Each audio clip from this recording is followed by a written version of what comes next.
40 Days of Faith. In September of 1853, Hudson Taylor finally headed out on the ship called the Dumfries to China, the place where God had called him to go. But after 4 days of sailing, they were still in the Irish Sea and a strong storm blew in. Close to the rocky Welsh shoreline, they were in grave danger. The ship tossed Hudson and beat and bruised him beneath the deck. They were headed straight for the Holy Head lighthouse. Captain Morris had done all he could. It was useless. Hudson thought, unless God works a miracle, there will be nothing left of this ship by morning. It will have smashed into the rocks.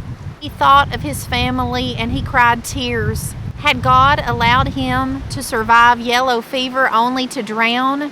He wrote a small note with his name and address on it and tucked it into his undershirt so that when his body drifted ashore, they could at least identify it. Captain Morris had been standing on deck at the wheel for over 24 hours. It was impossible to resist the winds. I know how he feels. It is so windy today here in the valley. The light from the lighthouse eerily glowed upon the boat. They were that close, and before they hit the rocks, the captain checked his instruments one last time. The barometer was rising just a little, and the wind had shifted lightly. He hollered, "All on board," and the crew rushed to follow out his orders.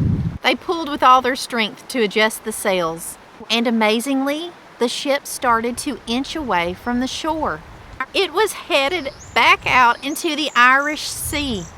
Praise God, the whole crew yelled with excitement. They had been saved by God's amazing hand, and yes, Hudson would make it to China.